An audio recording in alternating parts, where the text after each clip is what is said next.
e uma quarta parte... Nós vamos fazer diferente. Vamos fazer. A primeira parte eu leio. A segunda parte, grande tribulação em volta do Filho do Homem, alguém lê. Dia e hora e vigilância, outra pessoa lê. 3 pessoas, tá certo? Eu vou começar. Pense aí você. Já deixa o coração aberto para você ler depois de mim.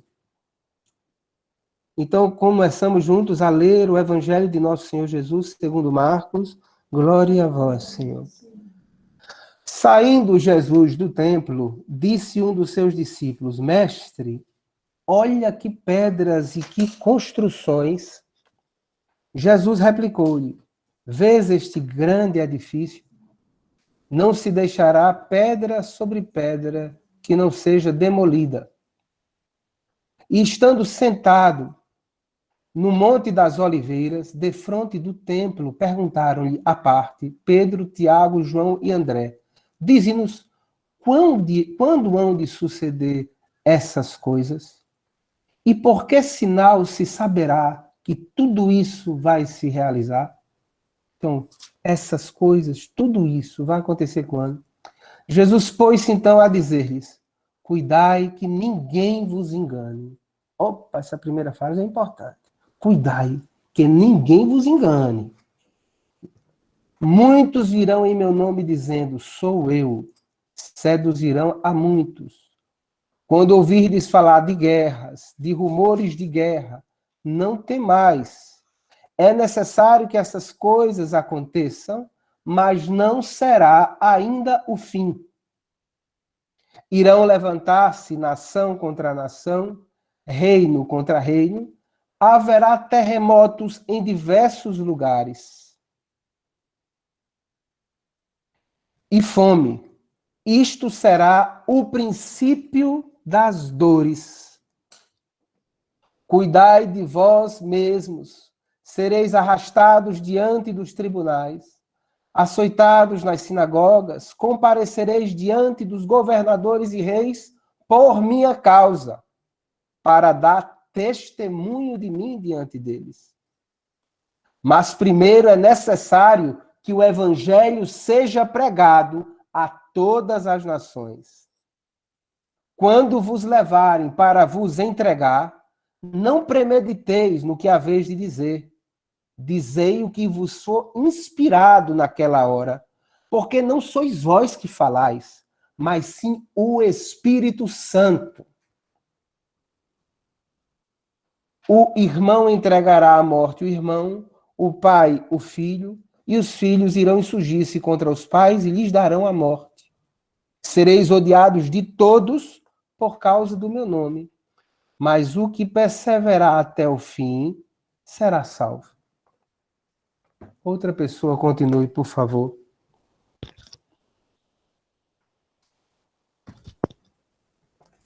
Lê a grande tribulação e a volta do Filho do Homem.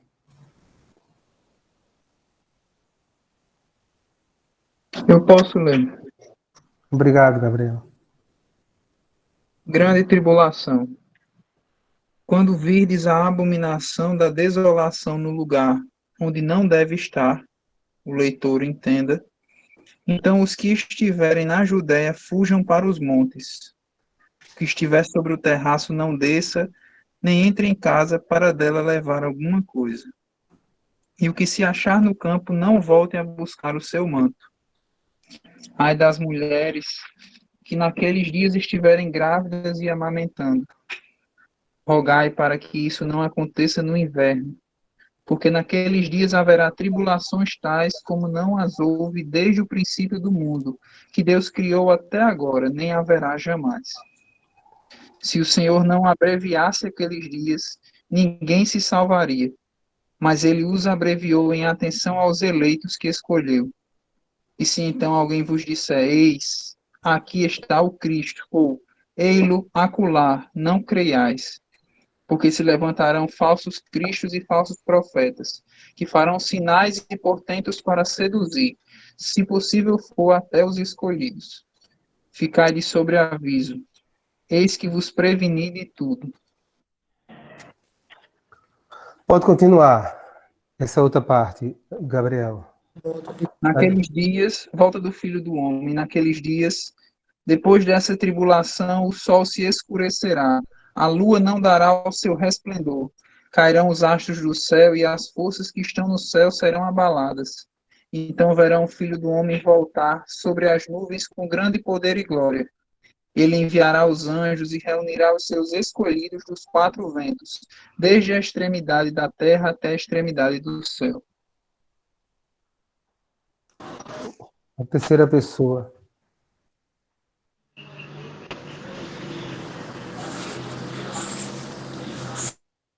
Terceira pessoa. Eu posso ler, José. Obrigado. Compreendei por uma comparação tirada da figueira.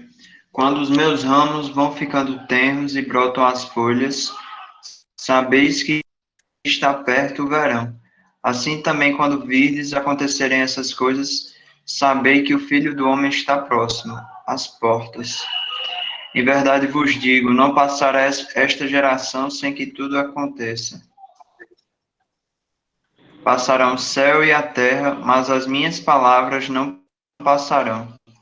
A respeito, porém, daquele dia ou daquela hora, ninguém o sabe, nem os anjos do céu, nem mesmo o Filho, mas somente o Pai. Ficai de sobreaviso, vigiai, porque não sabeis quando será o tempo. Será como um homem que, partindo em viagem, deixa a sua casa e delega a sua autoridade aos seus servos, indicando o trabalho de cada um e manda ao porteiro que vigie. Vigiai, pois, visto que não sabeis quando o Senhor da casa dará, se à tarde, se à meia-noite, se ao cantar do galo, se pela manhã, para que vindo de repente não vos encontre dormindo. O que vos digo, digo a todos, vigiai. Palavra da salvação. Glória a vós, Glória a Deus, Senhor. Então, lemos algumas coisas importantes. O primeiro lugar que eu queria dizer a vocês é que quando a palavra de Jesus fala da destruição do templo, ele não está falando só de uma destruição física, não. Quer dizer, alguns templos já tinham sido destruídos antes em Israel. O que Jesus está falando tipo assim, uma mudança de Deus de lugar, uma mudança profunda na história da salvação. E essa primeira consideração. É outra coisa que eu gostaria de que a gente, já percebendo assim, que algo grande vai acontecer. Uma nova realidade vai ser instaurada. Mas, continuando naquelas perguntas que eu fiz a vocês, e antes de tocar nelas, eu queria dizer, olha, a primeira grande advertência de Jesus é interessante porque é o modo como ele começa o discurso. Quando ele começa o discurso, ele diz, não vos deixeis enganar. E a pergunta é, como é que a gente pode se deixar enganar? Qual é as coisas que, segundo o texto, podem nos enganar? E Jesus começa a dizer, olha, muitos virão em meu nome. E aqui, se a gente fosse pegar a interpretação, é possível que alguém quisesse dizer que ele seria, inclusive no tempo de Jesus, como às vezes a gente encontra no nosso templo, alguém querendo dizer que é o próprio Cristo da parousia. A gente tem, por exemplo, algumas figuras aqui no Brasil. Não, eu sou o Cristo que voltei, né? Muitos virão em meu nome. Haverá conflitos, haverá dificuldades, mas escute só essa frase. Não será ainda o fim. Não se deixe enganar. Haverá catástrofes, haverá cataclismas naturais, haverá conflitos sociais, haverá guerras, haverá fome. Veja, Jesus está falando de tempo de crise. A crise, a realidade, não está prometendo vida fácil para ninguém, mas está dizendo, mas não se deixe enganar, porque isso não vai ser ainda o fim. Então, há um longo... Eu me lembro que aqui na Arquidiocese, Dom escolheu como tema do nosso sínodo, temos um longo caminho a... Vocês lembram como era? É como se Jesus estivesse dizendo a eles, olha, nós temos um longo caminho a percorrer. Agora, presta atenção, no meio de todas estas crises, não se deixe enganar. E por que é importante não se deixar enganar? Por quê? Porque existe uma coisa fundamental que o Senhor quer que nós tenhamos na nossa luta na história. E ele diz, aquele que perseverar até o fim será o quê? Quem perseverar até onde? Até a metade do caminho, é isso? Quem perseverar só um pouquinho, mas é quem Não, só até o fim. Então, veja, uma coisa fundamental do texto. Haverá conflitos, haverá crise. Não pense que vai ser uma coisa que vai acabar amanhã logo, mas o que perseverar, primeira grande exortação, uma coisa que ele quer de nós. O que perseverar, olha o que Jesus... Então, mais atenção às atitudes que ele está pedindo. O que perseverar será salvo. Então, bata a mão no seu peito e diga, se eu perseverar. Mesmo no meio das dificuldades, mesmo no meio das lutas, Jesus me prometeu que eu terei a vida eterna. Eu peço que quem tiver com o som ligado, feche para a gente. Você pode fechar e abrir quando eu perguntar alguma coisa, tá? Então, primeira grande exortação, a perseverança. Segunda coisa, esse tempo de crise é caracterizado. A gente falou guerras, etc., conflitos sociais, cataclismas naturais, mas também é caracterizado pela perseguição. Vocês serão perseguidos.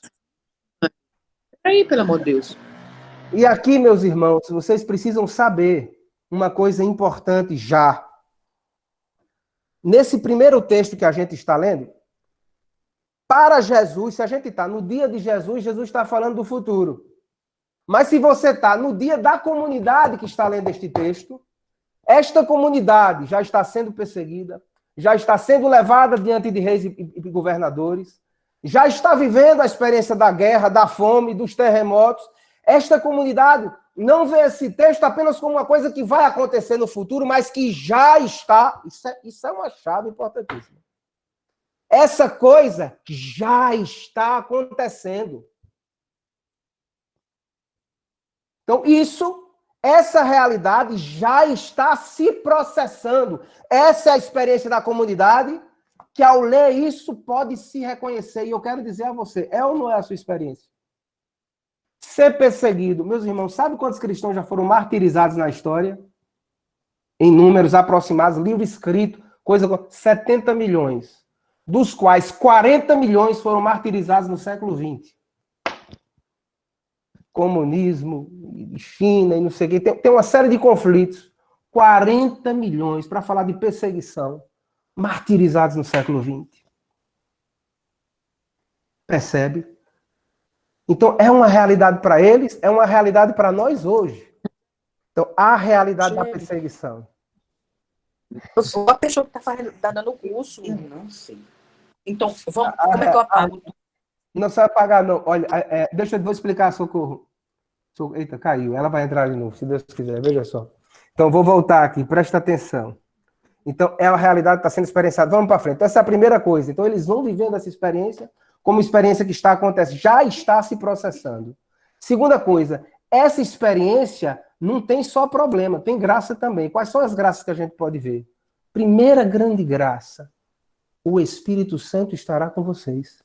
E vocês vão dar testemunho. Então, primeira coisa que ele pediu, perseverança. Segunda coisa que nos é pedido, confiança na ação do Espírito Santo e o testemunho.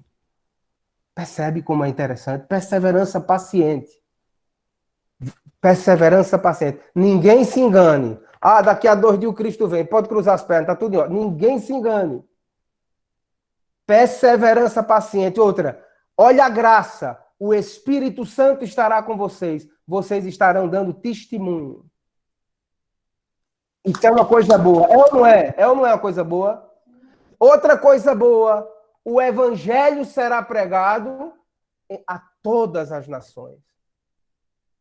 Então, há crise, há dificuldade, mas há coisas boas. Jesus disse, olha, vai acontecer coisas boas também nesse meio, no meio dessas lutas, dessas tribulações. Presta atenção. Então, aí Jesus diz uma coisa. Essas lutas que nós estamos vendo são como o princípio das dores. Isso é uma coisa boa. Por que vocês acham que isso é uma coisa boa? Por que vocês acham que é uma coisa boa? O princípio das dores.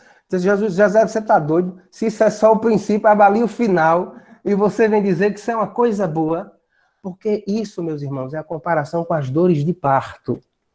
Alguns textos dizem, será o princípio das dores de parto. Olha, que coisa linda o olhar de Jesus. Então, outra coisa, então a nossa visão não é de desespero. A nossa visão, então, é de esperança. Este é o princípio das dores de parto. E se é verdade que as dores de parto, eu realmente nunca senti dores de parto, né? Minha esposa já teve 3 filhos, né? Eu sei que as mulheres aqui estão, né? Mas assim, mas eu imagino que deve doer, né? E deve dar uma angústia, às vezes, na hora que chega, né? Mas depois... né? Então veja essa comparação de Jesus. Será o princípio das dores de parto. Então, essa linguagem já nos coloca diante de uma grande esperança. Então, primeira coisa boa, são dores, mas são dores de parto. Segunda coisa boa, o Espírito Santo está com vocês. Não é que vocês não têm que preparar o que vão falar, mas é que não tem que ficar ansioso, preocupado, achando que estão sozinhos. O Espírito vai levar vocês no testemunho de vocês. Outra coisa boa, e porque o Espírito vai levar vocês, vão pregar o Evangelho em todas as nações. E nós sabemos que isso é verdade. Nós vimos e nós vemos isso. Veja, existe alguma palavra que ele tenha dito que nós não tenhamos visto se cumprir? Que coisa linda!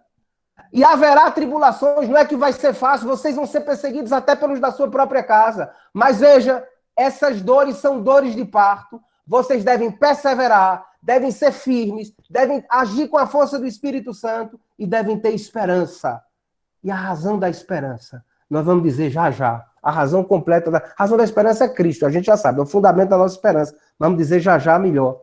Mas Jesus continua dizendo uma coisa. Agora, se está difícil, eu quero dizer uma coisa para você ainda. Aí você vai entrar agora no plano que já não é mais o tempo dos discípulos que estão lendo a palavra. É como se Jesus está falando agora já de coisas que vão acontecer depois deles. Olha, a tribulação vai se acirrar. Vai ter momento ainda mais difícil.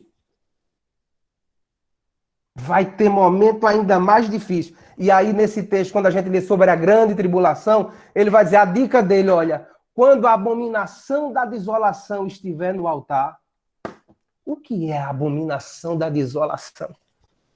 Pronto, agora pronto. O que é? Aí você sabe, quem estiver em Jerusalém, corra por montes.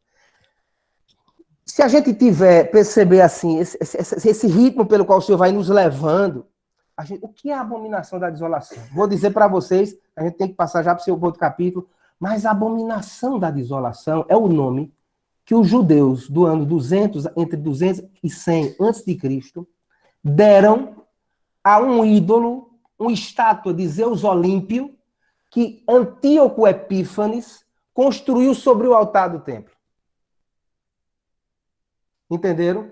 Ele querendo tirar dos judeus a fé, tirar dos judeus as práticas ligadas à lei de Deus, proibiu tudo e ainda por cima quis colocar no templo um ídolo para ser adorado no lugar de Deus. E colocou uma estátua. E é interessante porque o nome de Zeus Olímpio em sírio traz mais ou menos o mesmo som desta frase, abominação da desolação em hebraico. Então os judeus diziam abominação da desolação e podia ser que o soldado sírio lá estivesse achando que ele estava falando o nome do Deus. Mas o que era? Era a abominação da desolação. Veja, essa idolatria violenta que quer tirar de nós o sentido de Deus e que se afirma muitas vezes na história.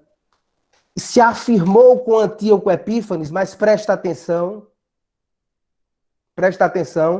quando Jesus, o evangelista, quando a comunidade de Marcos está lendo, quando ele pensa nessa possibilidade, ele não já está pensando mais na possibilidade de Antíoco Epífanes, porque por volta do ano 40, houve um murmúrio que Calígula, veja, Roma, adoração do imperador, queria colocar no templo de Jerusalém uma imagem dele.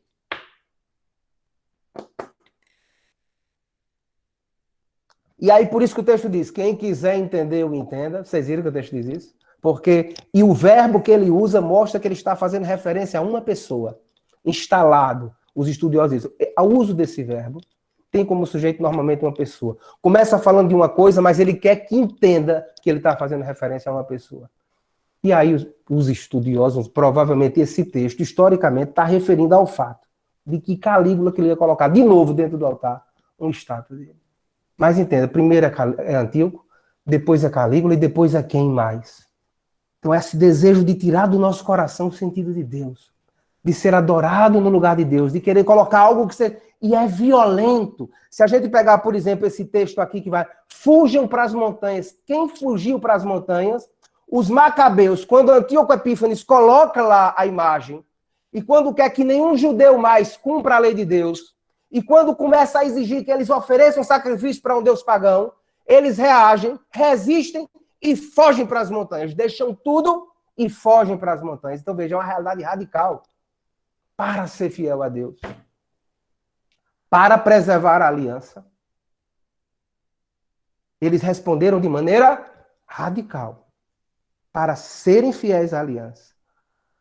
E esta realidade não raramente se processa na história. Não é por acaso que o século XX foi o século que teve mais mártires na história do cristianismo. Números oficiais de gente que escreveu livros sobre isso. Depois eu digo os nomes se vocês quiserem. 40 milhões. 40 milhões de mártires. Nesse desejo de... Então, essa grande tribulação. E o que é que a gente vai fazer nessas situações de grande tribulação? O Senhor diz, olha, reze para que não se dê no inverno. Parece uma brincadeira. Por que no inverno? No inverno o rio ficava frio, não tinha colheita para quem está na montanha se alimentar, os rios ficavam cheios, eles não podiam atravessar nem fugir. Mas é bonita a colocar, reze para que seja abrandado o sofrimento. Olha que recomendação. Reze para que seja abrandado o sofrimento. E outra coisa importante também, aqui desse texto, quando ele diz, Deus abreviará estes dias. Veja, a confiança em Deus. Qualquer situação, Deus está conduzindo a história. Confiança em Deus, oração. E ainda aqui ele diz, e não se iluda se alguém disser, o Cristo está aqui, o Cristo está lá. Veja ainda, o Senhor ainda está dizendo que mesmo nessas situações a gente tem que ter cuidado com gente que vai dizer, amanhã Jesus volta, não se preocupe. E esses falsos profetas são o clímax da tribulação. Porque estão aí para iludir, para tirar a gente do foco. Veja que coisa forte, como o texto é forte, né? E aí, posteriormente, o texto entra, então, naquele lugar. Por que, então, no meio de tantas dificuldades, nós devemos ter esperança? Então, agora você vê essa realidade que chega de repente no texto, está no coração do texto, e chega de repente, inesperadamente, assim como é o fato sobre o que esse texto fala. O texto fala da parousia do Senhor. A chegada do Senhor. Se nós escutamos, por exemplo, a liturgia agora do Advento, nós vamos ver nos últimos meses, nos últimos dias da oração eucarística, vai dizer, Jesus veio. Jesus vem ao nosso encontro, em cada Eucaristia, em cada pessoa humana, e Jesus virá glorioso, com poder e glória. Isso. Parousia é chegada. Não, desculpe, a palavra exatamente é o anúncio da chegada do rei, dessa chegada vitoriosa do rei. Então a gente pode dizer, esse Jesus que veio, que vem ao nosso encontro e que virá, que ele está no meio de nós e que essa chegada, essa presença dele, que já está em nosso meio, um dia se plenificará, se tornará poderosamente manifesta, não mais sujeita à paixão, clara, definitivamente vitoriosa. O que nos dá a garantia disso? Quero logo dizer, semana que vem a gente vai ver. Vai ver. E quais são as características desta parousia? Se a gente ler aqui o texto, a gente vai ver. Em primeiro lugar, naqueles dias. Marcos, normalmente, ele fala coisas muito logo em seguida, no dia seguinte. Quando vai falar da parousia, ele usa um termo profético, naqueles dias, que refere a eventos incertos. Ninguém sabe quando. Mas é dentro da história, naqueles dias. Segunda característica, o sol, as estrelas. O que isso quer dizer? É um evento cósmico. Toda a criação está implicada neste evento, da manifestação gloriosa do Senhor. Terceira coisa, é um evento transcendente. Não é uma coisa que acontece apenas pelas forças da nossa história. Transcendente porque vai além das forças da nossa história, vem de Deus. Então, o Filho do Homem virá sobre as nuvens. As nuvens, no Antigo Testamento, falam da manifestação de Deus com grande poder e glória. Então, é uma manifestação agora com poder e glória. E é universal, vai reunir os filhos de Deus dispersos. Então, a parousia, acontecerá na história. Ela é um evento cósmico. É um evento transcendente, é um evento universal, que vai atingir a todos. Naquele dia, Deus será tudo em todos. E a palavra diz, e ele enxugará a lágrima de todos os rostos. E não existirá mais a morte. E diz, Pedro vai dizer, esta é a promessa que dele nós recebemos, um novo céu e uma nova terra. Tudo isso está presente já na ressurreição do Senhor. Diga assim comigo, Senhor Jesus, eu sou fraco, mas tu sustenta a minha fé. Eu creio, eu espero a tua manifestação gloriosa. E ela é a causa de toda a minha esperança. Ela é a razão por que eu considero tudo perda por teu amor, e todo sofrimento são dores de parto. Amém.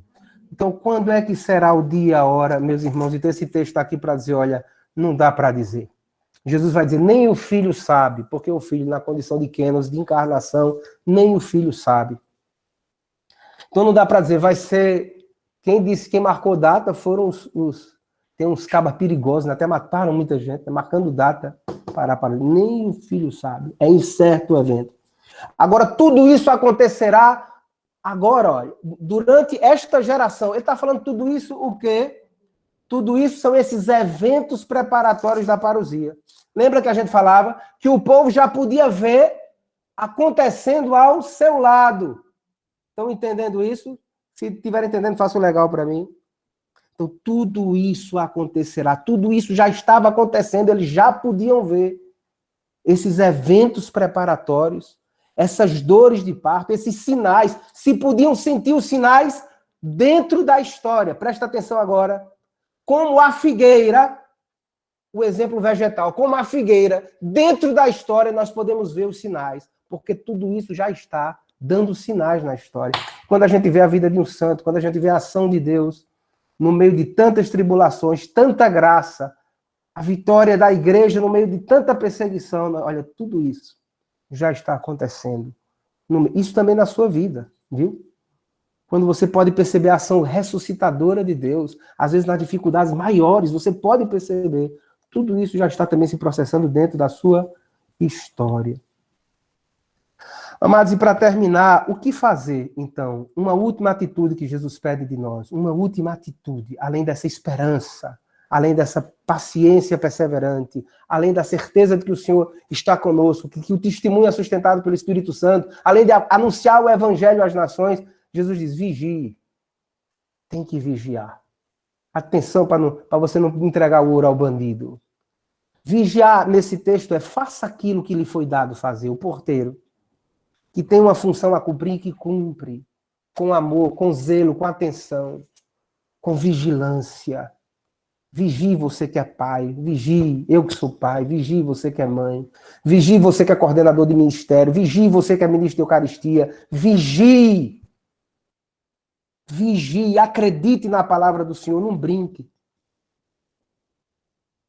E aí eu quero terminar dizendo uma palavra que eu acredito agora de memória, que é de Santo Agostinho. O que é que você queria fazer se soubesse que o Senhor viria hoje? Ele disse, nada diferente do que eu estou fazendo agora. O que isso é? Ou seja, eu não vou correr para rezar, eu não vou dobrar o joelho, porque eu tenho a convicção que aquilo que estou fazendo agora, eu estou fazendo todo o esforço toda a seriedade para cumprir aquilo que é a vontade de Deus. Isso é vigilância. Amém? Louvado seja nosso Senhor Jesus Cristo. Muito bem, então nós temos aí mais um tempo para ver esse segundo capítulo. Nós vamos ler agora, nesse capítulo 14, nós vamos ler até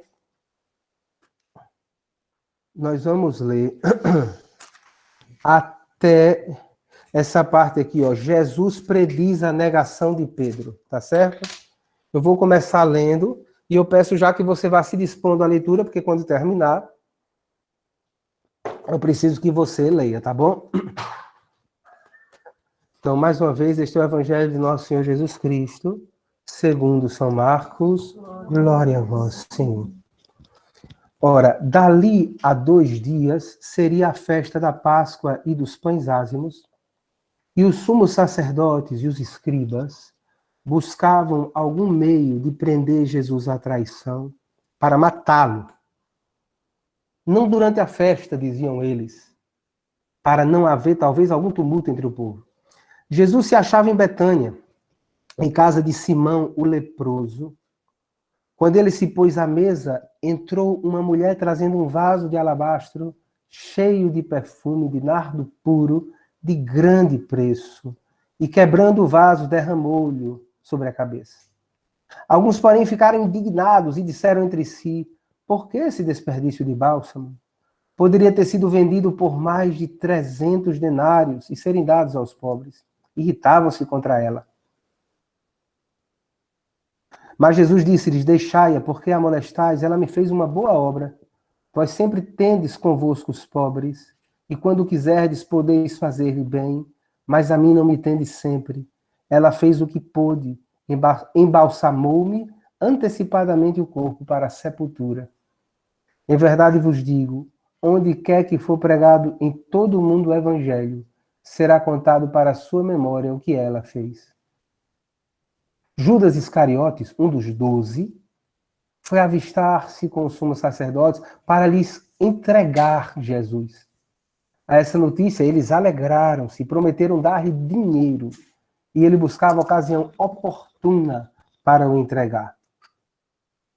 No primeiro dia dos ázimos, em que se molava a Páscoa, perguntaram-lhe...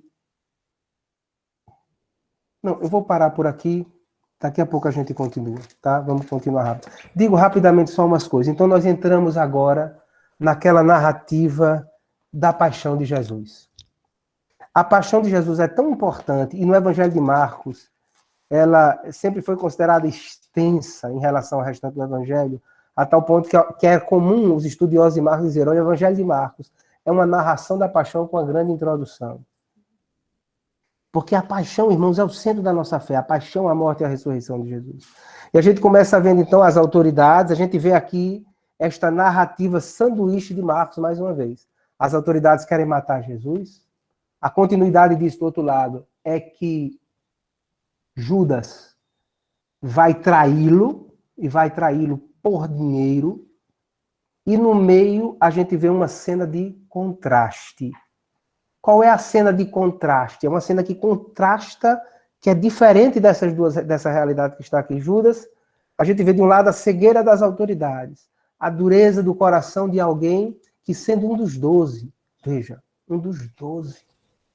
Isso impressiona o narrador até o ponto que toda vez que ele vai falar de Judas, do traição, ele fala, um dos 12.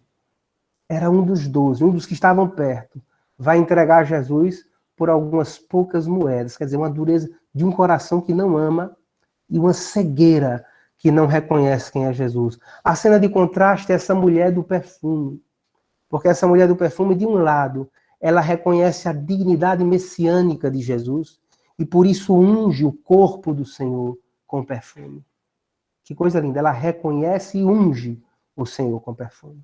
A outra coisa é que se você pegar Cântico dos Cânticos, vai falar, olha, eu sou do meu amado. Lá, Cântico dos Cânticos, acredito que é 1, versículo 12. Eu sou do meu amado, e quando o meu amado está comigo, derramo sobre ele o meu perfume, faço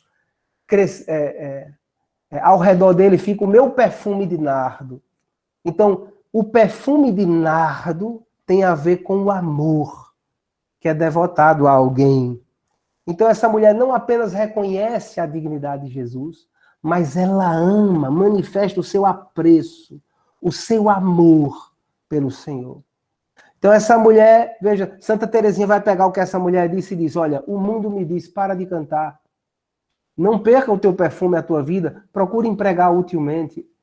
Ela dizia, Jesus, amar-te, que perda fecunda, todos os meus perfumes são teus para sempre.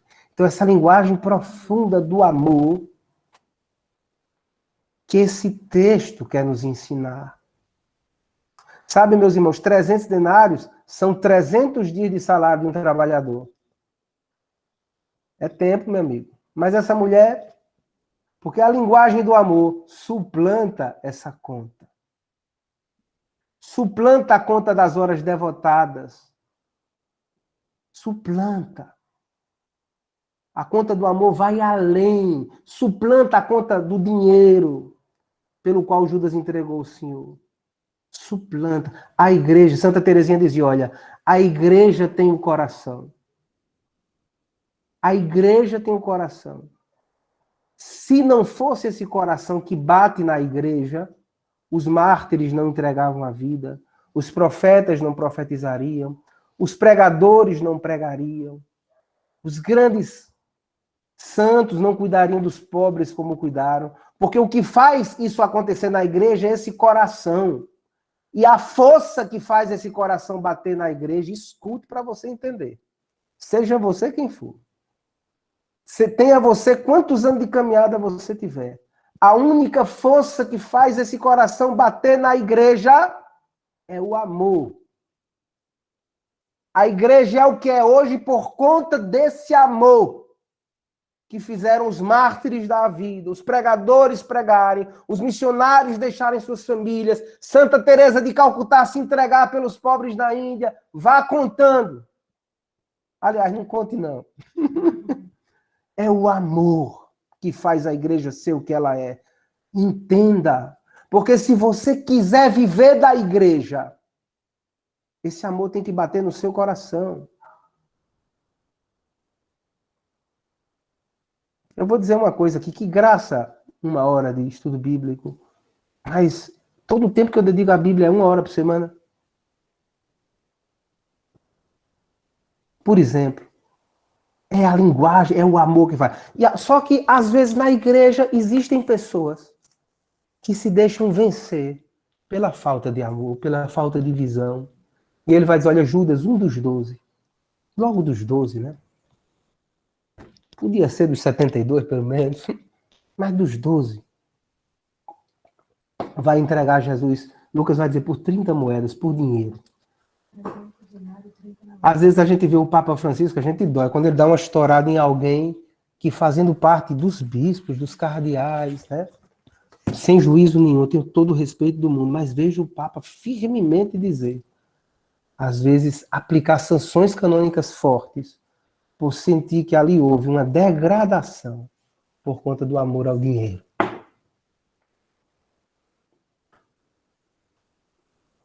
Ou a qualquer outra coisa. Então a igreja tem um coração e o que bate no coração da igreja é o amor. Continuemos agora com a ceia. A gente vai ler agora até a suprema angústia. Eu vou ler, tá certo? Para ser mais rápido.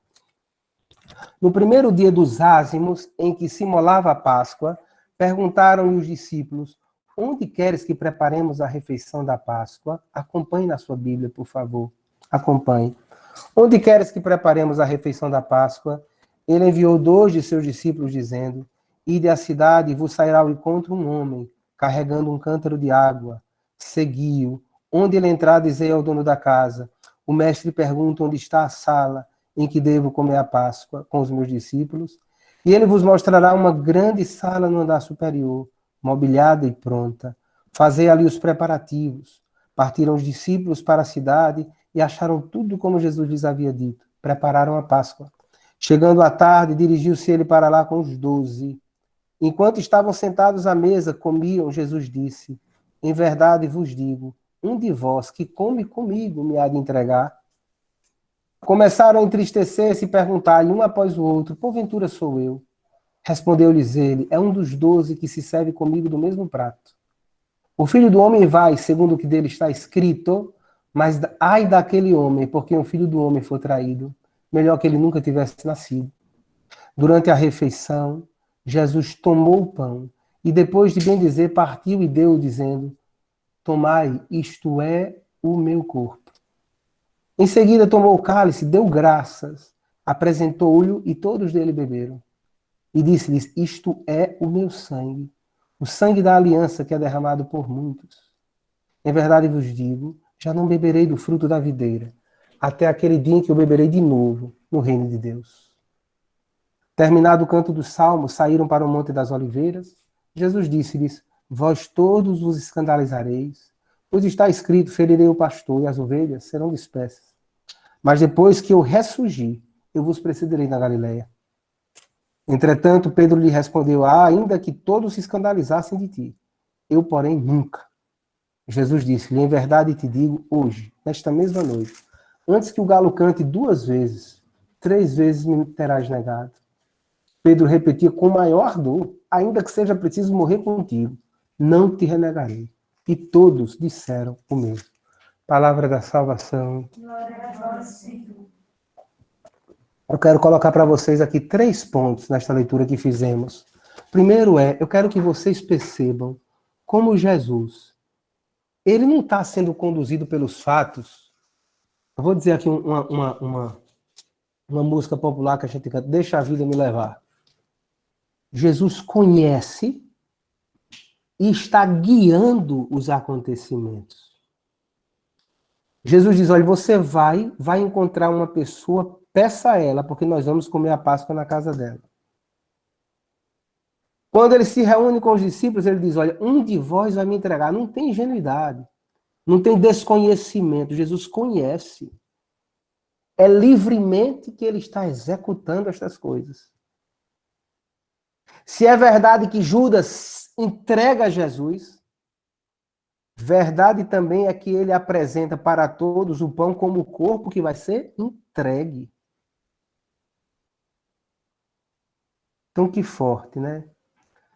Veja, Jesus diz, vou citar um texto de João, embora não esteja aqui: ninguém toma a minha vida, eu livremente a dou. Então, Jesus está conduzindo os eventos para realizar o dom da sua vida. Mistério profundo diz: ele foi entregue, segundo o desígnio e presciência de Deus, a palavra de Deus diz. Desígnio e presciência. A gente pode dizer: olha, o Pai, não é que o Pai enviou Jesus para salvar. Se veio a cruz, porque os homens deram a Jesus a cruz, porque Judas entregou, por exemplo, Jesus, falando de Judas. Judas tem liberdade, Judas tem responsabilidade, mas entenda, diante da cruz o Pai assume, Deus, o Pai, o Filho e o Espírito, assume esta realidade como a via de salvação. Jesus a abraça, porque Jesus realiza o seu plano de salvação, Deus realiza o plano de salvação, já contando com a resposta livre dos homens. Veja que mistério. E porque é assim, se pode dizer: ele foi entregue segundo o desígnio e presciência de Deus.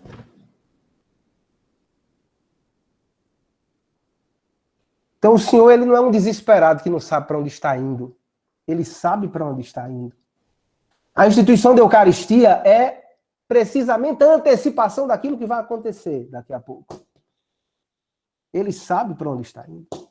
E ele está fazendo isso porque ama. Essa que é a questão. Porém, isso não afasta a responsabilidade de Judas, por exemplo, que livremente quis entregá-lo. Então, isso tudo a gente vê no texto, eu penso que é forte, porque isso vai nos dando uma clareza sobre Jesus, sobre quem ele é, como ele se comporta, exatamente como ele age. E é bonito porque ele sabe que vai ser traído, mas ele admite Judas no ambiente da ceia.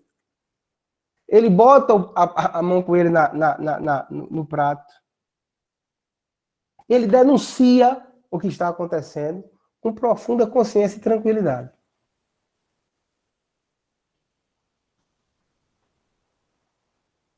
Mas, sobretudo, acho que o tempo é curto, meus irmãos. Ele cumpre esse ato profundo de amor. Eu me lembro que uma palavra de Dom Marcelo disse, olha, Deus, sendo infinitamente poderoso, não pôde nos amar mais do que nos ama na Eucaristia. Deus, sendo infinitamente sábio, não soube nos amar mais do que nos ama na Eucaristia.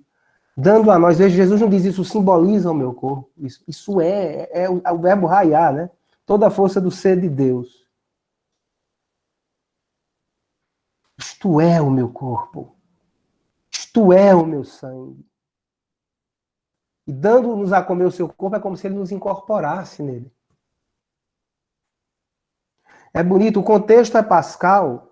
Então, na ceia da Páscoa, a gente sabe, o primeiro lugar que era comida era o pão.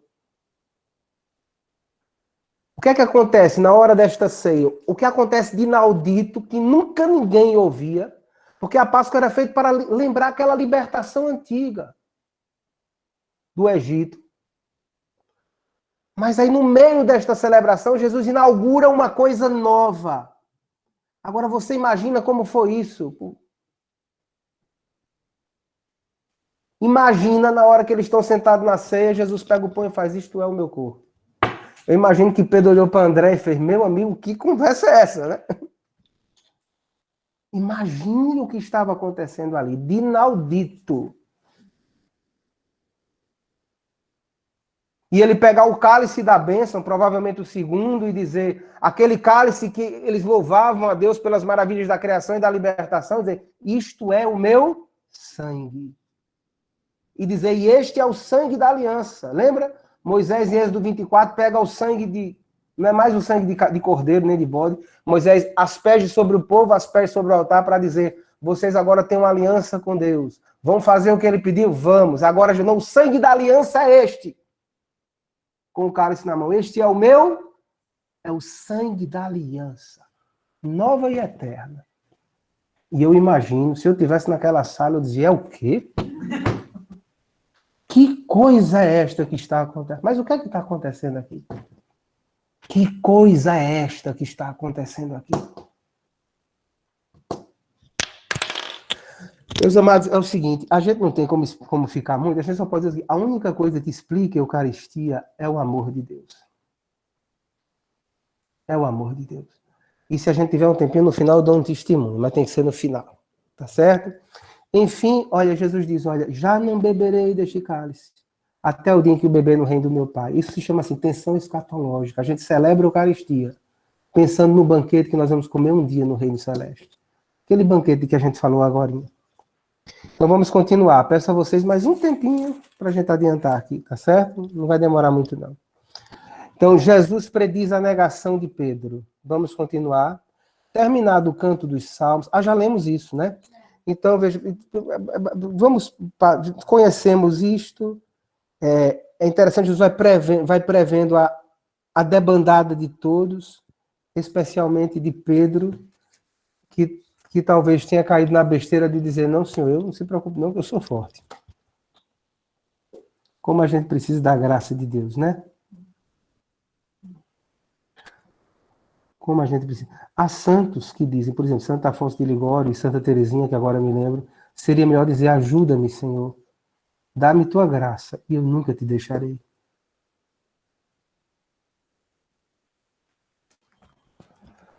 Mas vamos ler a Suprema Angústia. Agora na Suprema Angústia, tá certo? A gente vai ler agora de uma vez só, para a gente terminar com um rápido comentário, com as poucas coisas que eu vou falar. A gente vai ver até o final do capítulo 14 agora. A gente vai ler.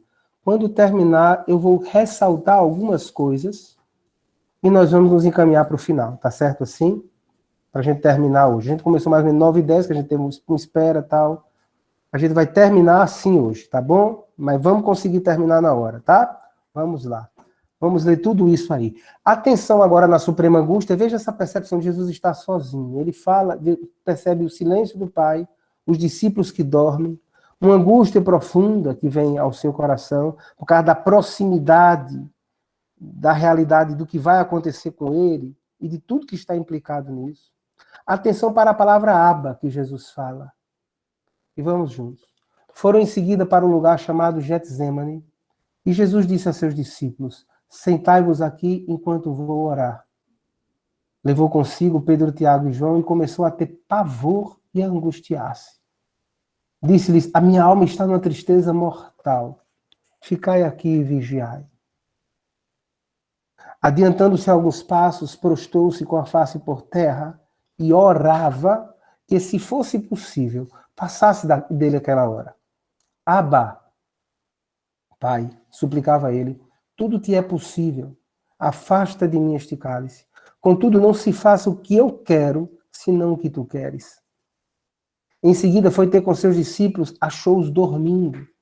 Disse a Pedro: Simão, dormes? Não pudeste vigiar uma hora?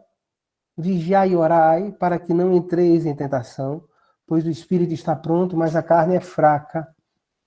Afastou-se outra vez e orou, dizendo as mesmas palavras. Voltando, achou-os de novo dormindo, porque seus olhos estavam pesados de sono. Pesados, e não sabiam o que lhe responder. Voltando pela terceira vez, disse-lhes: dormi e descansai. Basta, veio a hora. O Filho do Homem vai ser entregue nas mãos dos pecadores. Levantai-vos e vamos.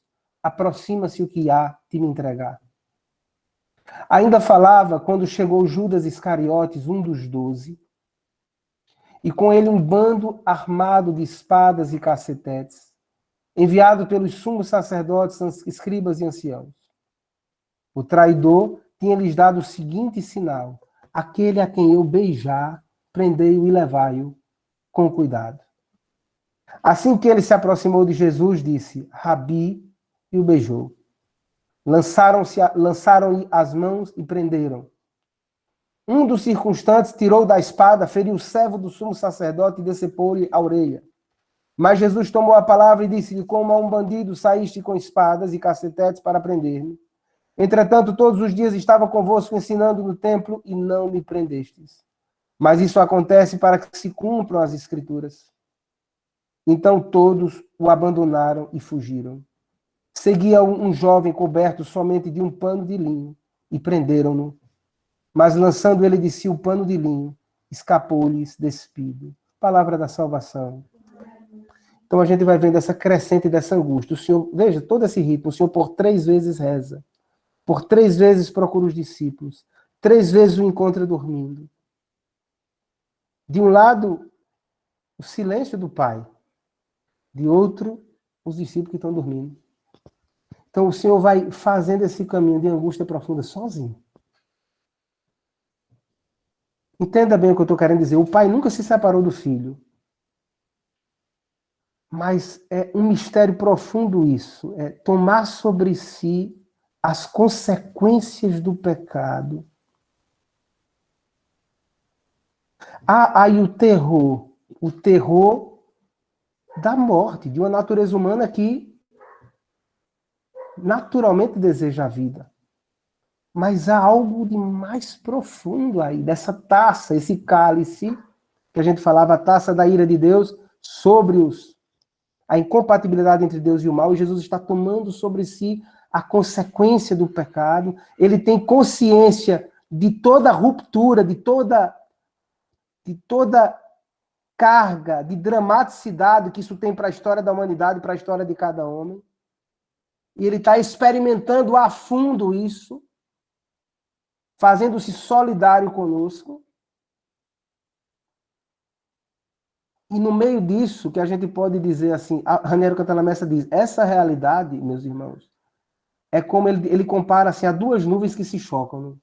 Um profundo desejo de Deus e, ao mesmo tempo, Raniero dizia assim, sentir, a partir desta carga do pecado tomado sobre si, algo que como uma distância. Ele disse, é uma coisa que provoca relâmpagos, né? Assim, 2 nuvens que se chocam, relâmpagos, trovões. Então, ele disse assim, isso permite você perceber qual era o tamanho da profundidade dessa tristeza mortal que aparece no coração de Cristo. Essa angústia, a morte, o sofrimento, mas há algo mais, essa taça, que a gente não dá conta assim de dizer. A gente só pode perceber a partir da reflexão dos teólogos, do texto bíblico. E Jesus vai entrando, então, nessa realidade sozinho. Essa sensação de estar só e vai rezando, rezando. Agora presta atenção, no meio desta dor, duas coisas eu quero ressaltar. A palavra de Jesus, Abba, guardada em aramaico. É o modo como as criancinhas se relacionavam com seu pai e que lançam à luz que tipo de relação é esta que existe entre Jesus e o pai. Compreende? Veja, isso aqui foi tão marcante que o escritor guardou a palavra em aramaico, Abba. Que relação é esta que existe? Ele pode dizer, ele chamava a Deus de Abba, de papaizinho. Eita, algum problema aconteceu aqui na minha tela. Vocês estão me ouvindo? Vamos terminar, tá certo? A outra coisa que eu quero que vocês percebam é a oração de Jesus, que é para que se cumpra a vontade de Deus. A oração de Jesus não é para romper ou para mudar a vontade de Deus. O Senhor diz, primeiro ele professa o amor ao Pai e a consciência, não digo a fé, não usaria essa palavra, mas ele diz assim, a sua consciência de que o Pai é todo poderoso, tu podes tudo, Abba. Ele pede, afasta de mim este cálice, mas ele se dobra à vontade de Deus. Isso é muito importante. E a terceira coisa que eu queria dizer, meus irmãos, enquanto os discípulos dormem, presta atenção, por favor, só essa frase presta, para a gente terminar. Judas está acordado. Veja que coisa forte. Enquanto os discípulos estão dormindo, Judas está acordado, fazendo aquilo que não devia. Que coisa forte. Então termina a cena o Senhor se levantando e mostrando, depois da oração, depois da noite, depois da angústia, toda a firmeza e toda a disposição. E vemos o Senhor preso, e vemos esse jovem que foge nu e que na verdade representa todos eles que tinham deixado tudo para seguir Jesus, agora deixam tudo para ir embora. E aí vemos Jesus depois na casa de Caifás. E eu quero terminar com vocês, porque a gente precisa terminar semana que vem, prometo terminar às 22h10, mas a gente vai ler isso aqui. Eu quero que vocês percebam a dicotomia entre a declaração de Jesus, corajosa diante do sinédrio, que o julgava, e a covardia de Pedro. Vamos ler juntos. Conduziram Jesus à casa do sumo sacerdote, onde se reuniram todos os sacerdotes, escribas e anciãos. Pedro foi seguindo de longe até dentro do pátio. Olha, Pedro seguia de longe. Esse é o medo do seguimento, né? De longe. Sentou-se junto do fogo com os servos e aquecia-se. Os sumos sacerdotes e todo o conselho buscavam algum testemunho contra Jesus para condenar à morte, mas não achavam. Presta atenção. O que é que quer dizer isso? Jesus é inocente. Não se acha um testemunho contra ele. A lei judaica dizia que precisa de 2 testemunhas que concordem para condenar alguém. Muitos diziam falsos testemunhos contra ele, seus depoimentos não concordavam. Está dizendo, Jesus é inocente. Versículo 57. Levantaram-se então alguns e deram falso testemunho contra ele. Ouvindo-lo dizer, eu destruirei este templo, feito por mãos de homens, e em 3 dias edificarei outro, que não será feito por mãos de homens. Provavelmente a gente vê aqui aquela confusão do templo, né, que Jesus... Vocês transformaram o templo num covil de ladrões. Né? E nós sabemos do Evangelho de João que a frase que foi dita por Jesus, na verdade, foi, destruam este templo e eu o reedificarei em 3 dias. Deturpada na frase das testemunhas. Mas aí continua o versículo 59. Mas nem neste ponto eram coerentes os seus testemunhos. Então, por isso, porque as testemunhas não são coerentes, é necessário que o sumo sacerdote faça uma pergunta a ele. Levantou-se no meio da assembleia e perguntou a Jesus, não respondes nada? Mas Jesus estava em silêncio. Isaías 53, como um cordeiro levado ao matador, ele não abriu a boca. O que é isto que dizem contra ti? Mas Jesus se calava, nada respondia. O sumo sacerdote tornou a perguntar, és tu o Cristo, o Filho de Deus bendito? Agora presta atenção na resposta de Jesus. Num outro momento, no Evangelho de Marcos, nós ouvimos essa mesma palavra. Jesus andando sobre as águas dizia, não temas, eu sou, não temas, sou eu. E nós dizíamos, olha, isso, Jesus está assumindo o nome divino. E agora, nesse momento, ele responde, eu o sou. Ergo eima, eu sou. E você verá o Filho do Homem sentado à direita do poder de Deus, com o mesmo poder, vindo sobre as nuvens do céu, quer dizer, revestido da divindade. O sumo sacerdote rasgou então as vestes. Isso é um ato legal do sumo sacerdote. Diante de uma blasfêmia, o sumo sacerdote tinha que rasgar as vestes. É um ato cumprido legalmente, segundo a lei de Deus. Era uma atitude do sacerdote para dizer, eu estou diante de uma blasfêmia, e rasga as vestes. E diz, ouviste a blasfêmia. Veja, se você pegar Levítico 24, o que é uma blasfêmia é quando alguém diz algo contra o nome divino. O que é que ele está dizendo? É como se a Jesus, ao dizer, olha, eu sou. Vocês vão ver o Filho do Homem sentado à direita de Deus. Bento XVI chega a escrever, olha, a condenação de Jesus se dá por isso. Porque ele cita o nome divino e se coloca à direita do Pai. Então, que coisa forte isso aqui, né? Isso aqui por isso é uma blasfêmia, porque a blasfêmia é quando alguém dizia algo contra o nome divino. Você pode pegar Levítico 24 e depois ver que a gente não está aqui. Então, Jesus, eu sou, menciona o nome divino. O Filho do Homem, vocês verão sentado à direita de Deus, vindo sobre as nuvens do céu. De fato, o sumo sacerdote não entende, não acredita e rasga as vestes. Há também aqui uma certa, digamos assim, uma advertência. Porque o Filho do Homem é aquele também que julgaria. Então ele está dizendo aos seus juízes que eles vão ser julgados. Amados, então, veja, é profundo isso aqui. E por isso eles julgam Jesus merecedor de morte. Logo em seguida, nós vamos ver Pedro indagado covardemente, sem dizer nenhum demérito, não estou acusando Pedro. Pedro é São Pedro, é Mártir, primeiro Papa, e muitas vezes é assim mesmo que nós agimos. Mas esse contraste é querido pelo evangelista. Ele insere entre o julgamento de Jesus e o outro que a gente vai ver, ele insere esse texto de Pedro.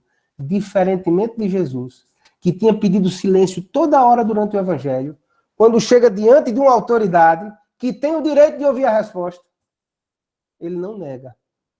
Eu sou. E tu verás o Filho do Homem sentado à direita de Deus. Que bonito, né? Mas Pedro, diferentemente, Pedro, a gente vai ver, ele nega Jesus 3 vezes, vocês conhecem o texto, 66 o versículo 66 a 71. Estando Pedro embaixo no pátio, veio uma das criadas do sumo sacerdote, fixou os olhos em Pedro e disse, também tu estava com Jesus de Nazaré. Ele negou, não sei nem compreendo o que dizes. Saiu para a entrada do pátio e o galo cantou. A criada que o vira começou a dizer aos circunstantes, este faz parte do grupo deles. Então agora não é só a criada e os outros. Mas Pedro negou outra vez. Pouco depois, os que ali estavam diziam de novo a Pedro, agora é o povo, certamente tu és daqueles, pois és Galileu. Ele começou a praguejar e a jurar, eu não conheço esse homem de quem falas. Imediatamente cantou o galo pela segunda vez. Ó. Pedro se converteu pela pregação do galo. Para você ver como Deus é poderoso, né? Pedro lembrou-se da palavra que Jesus lhe havia dito, antes que o galo cante 2 vezes, 3 vezes me negarás. E lembrando disso, olha que lindo, rompeu em soluços. Palavra da salvação. Então, irmãos, é esse tempo que nós tivemos, 1 hora mesmo, né? Tirando aquele nosso início, 1 hora, foi o tempo em que nós lemos 2 capítulos muito importantes do Evangelho de Marcos. É claro que nós temos limites neste tempo, mas tentamos assim pontuar aqueles elementos que são os mais importantes, né? A declaração de Jesus diante da autoridade, eu sou, que soa no contexto do Evangelho e pela reação do sumo sacerdote também aos ouvidos dele, como a utilização do nome de Deus. Por isso ele julga Jesus merecedor de morte. Isso aqui é importante a gente perceber isso aqui. Jesus veja, eu me lembro que eu não vou dizer isso agora porque tomaria muito tempo. A instituição da Eucaristia, o amor daquela mulher que derramou aquele nardo sobre Jesus, são coisas que a gente deve guardar no coração enquanto nós nos preparamos esta semana para vermos os últimos 2 capítulos do Evangelho de Marcos, a morte e a ressurreição do Senhor. Amém? Pergunto a vocês, vocês querem que eu grave o último vídeo ou nós nos encontramos semana que vem? Semana que vem. Alguém mais? Melhor se encontrar. Semana que vem. Então, por favor, quem for... Com certeza, semana que vem. Tá certo. Semana que vem, com certeza. Então, já 5, vamos terminando. Quem pode dizer mais? Por favor, fale para a gente ir contabilizando. Semana que vem, José. Semana que vem? Pronto. Tem aqui também semana que vem. Alguém mais quer falar? Eu vou fazer o seguinte, se vocês ficarem calados, eu vou então considerar que vocês concordaram, tá certo? Porque vocês têm o direito de dizer, José, a gente tinha combinado 8, grave o vídeo, senão a gente termina na semana que vem. O que é que vocês acham? Alguém mais quer dizer alguma coisa? Semana que vem, José. Certo. Pois vamos estar aqui juntos. Semana que vem nós nos encontraremos. Vamos terminar esse caminho, tá certo? Vamos ser firmes, vamos nos encontrar de novo, né? E para que a gente esteja aqui com a graça de Deus, terminando essa caminhada, tá certo? Alguém quer fazer alguma pergunta? Já estamos liberados, quem quiser ir, viu? Quem não quiser... E o testemunho lá? O testemunho lá, quem quiser ir está liberado. Quem quiser ficar, eu digo agora, tá bom?